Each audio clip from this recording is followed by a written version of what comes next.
The blind ferret booth, and they're trying to out camera us. I think they win.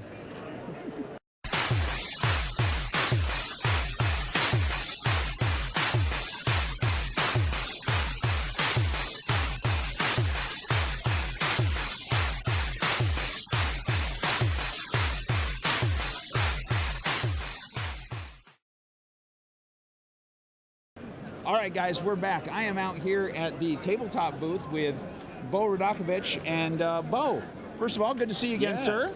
Very nice. Thanks for being there. Oh, absolutely. So, how was your Gen Con? Oh my God, crazy? So incredibly crazy. I think this is like the best Gen Con I've seen. It's like the attendance has been amazing, and we're getting like an awesome response here. Yes, absolutely. It's huge. It's been busy the entire week. Mine's been crazy. Yeah. Now, but for yours, you're here with Geek and Sundry for tabletop. That's right.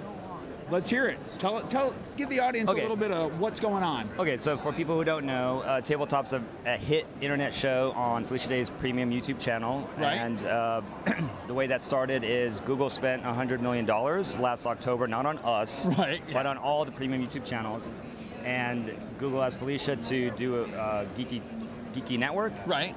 She called Will. Will said, I want to play board games with my friends. Right. That next day, he called me. Okay. And said, can we make the show happen? I was like, hell yeah, we're going to do this. We can do that. It's going to be awesome. And since it launched 4 months ago, we have 18 million views. Nice. Single, like ICV2, which is like an industry news organization, reported that tabletop was the single best thing that's happened to the industry. Its effect on sales are like enormous, and we're creating brand new gamers, people who like don't even know about gaming. They come into stores and they're looking for these games, so it's been amazing. Dude, that's awesome. Yeah. I mean, I had seen an episode a little bit ago, and what do you think? It's good, right? I thought it was cool, and the production values were through the roof. Right. I mean, they really were. It was like wow, and no, it was great to see, and of course, you know, heard you were involved, wanted to come down and talk to you, and I'm glad we were able to do that. Now, on top of that, I hear you've launched a little something of your own. Oh yeah, personally? Yeah. So I'm coming back as a publisher. Oh, very cool. Yeah, so I have a new company called GAMESMITH, and coming out with 3 casual play games this November and a mass market family game. Okay. All the casual play games basically play in like under an hour, usually like 45 minutes. Sure. I have, first game is called Camden. It's designed by James Ernest and illustrated by John Kovalik. Oh wow! Oh, no big names there. Right. No, but this is what I'm trying to do. I'm trying to have a very strong reputation for high quality. So the second game I have is 12 Days, which is a holiday-themed family card game. Right. And it's designed by Mike Sellinger and James Ernest and illustrated by Echo Chernik, who is amazing. So like, very cool. Like top talent. Sure. I have a pirate-themed bluffing game, and I have a word game.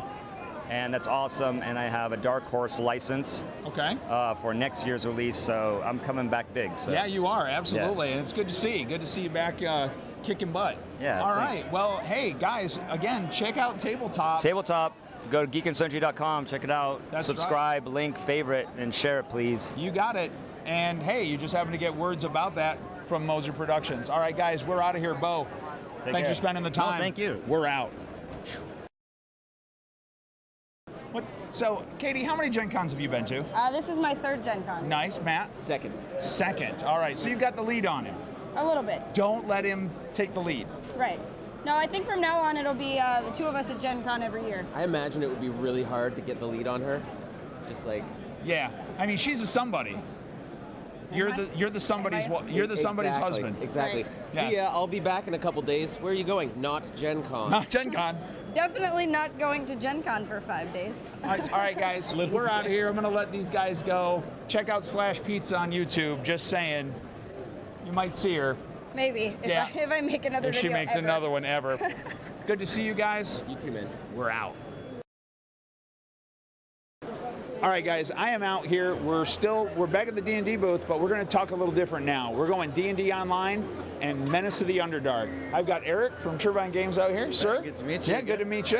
All right, so explain to me a little bit about what we're looking at. As we've got the monitor rolling there, let's just talk about the role and where it's fitting in on everything. Right, so DDO is taking place in the Eberron campaign initially, but with running a parallel story now with Rise of the Underdark, we were releasing the expansion Menace of the Underdark, where we have to go up against Lolth and her followers, the Drow of the Underdark. Of course. This all takes place in the Forgotten Realms. So what we've done is a tie-in story between the Eberron Lolth, which is the Spinner of Shadows, a demigod. Also follow the Drow of Eberron, follow her. Okay.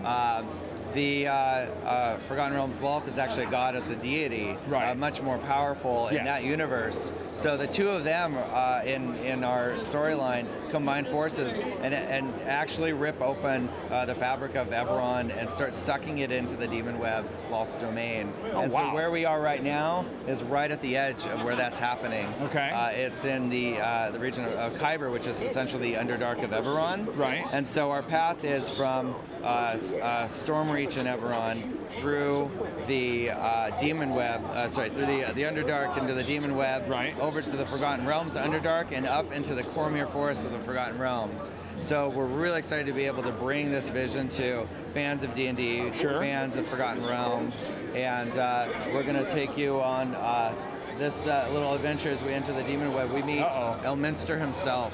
All right, hey, can't beat that.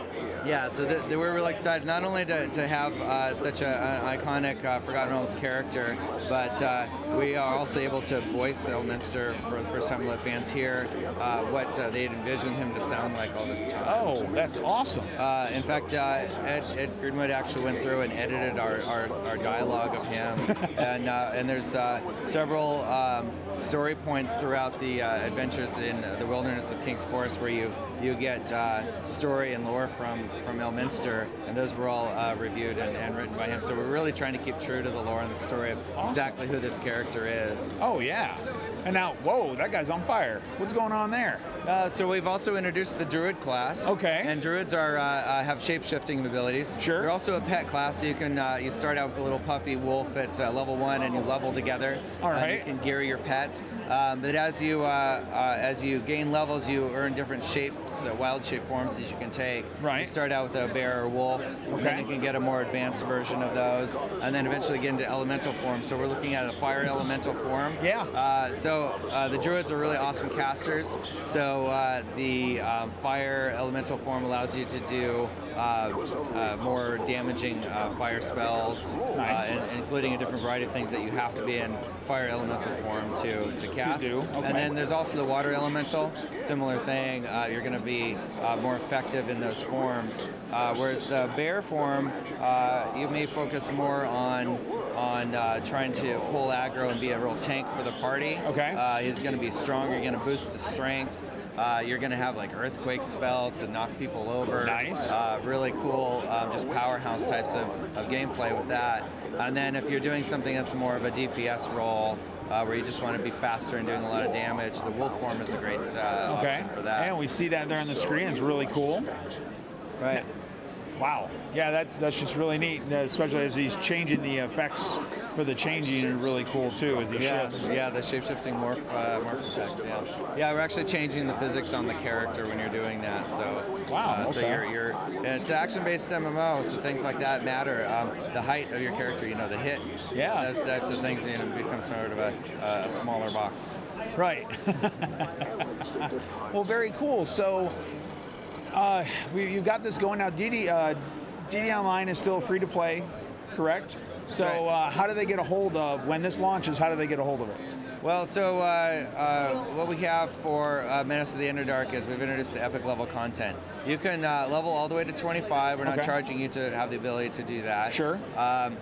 There's free-to-play content that takes you into the Forgotten Realms. Nice. We have challenge quests, which are 10 to 15 minute sort of like little mini game versions of quests. They're not just run to the end type of things and beat a boss. They're actually something you repeat as competitive games for earning rewards that you can trade. Oh, so nice. those things you get a token to play one of those a day for free. And then there's a couple of free Forgotten Realms quests that you can run out of Evening Star. All right. And the Forgotten Realms epic level content is part of the expansion pack, so that's a purchasable item. Sure. But getting over to Forgotten Realms is a free quest line. It's actually with the crossing over in the Demon Web and meeting Elminster. That's the fourth of a 4-part free content pack. Nice, very cool. And that starts around level 15, 16. You can have access to that. Awesome. Now, when is this available already? When can people start? Yeah, we actually launched in June 25th. Okay. So people who were pre-purchased before that got in right away. As of August 20th, the content is going to be available for in-game purchase in the store. Okay. Previously, it was only an out-of-game cash purchase. Oh, all right. So now you'll be able to use Turbine points to purchase the content. Right. The Druid class is actually free if you're a subscriber. So as long as you're subscribing to the game, the Druid class and a few of the other premium classes are available for free. Nice. And as well as like the Warforged race. Okay. And then other premium items are available to earn in game through gameplay. Nice. And then the 20th also releases another adventure pack in the Forgotten Realms. So we didn't slow down after releasing this huge expansion pack. Nice, you just it's like no, you can't slow down. We are moving. Another storyline that takes place in the Forgotten Realms, starting at level 17. Nice. And that'll be a separately sold adventure pack available for VIPs for free. Okay. Very cool. Well, Aric, it looks amazing. As we're talking here, I'm getting to see it, and I know the audience is too. It looks amazing. The content is cool. It's a great tie-in with what WotC's doing with D&D right now. Hey, I appreciate the time, sir. Yeah, thanks very much. Amazing. Yeah. Guys, Menace of the Underdark, if you're not playing this, you should be.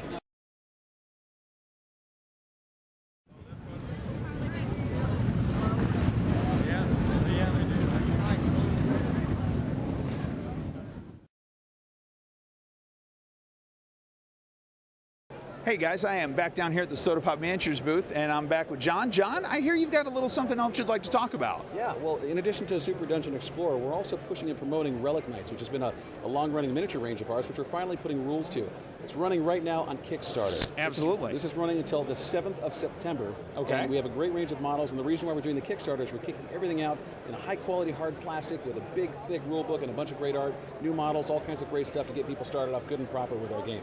Awesome. Very, very cool. And we also wanted to introduce Marie-Claude Beauharnais has been here to help us on our booth. Yes? It's my pleasure to attend Gen Con this year and to promote Relic Knights. I'm actually cosplaying Rin Farrar, one of Relic Knights' character. Awesome. Yeah.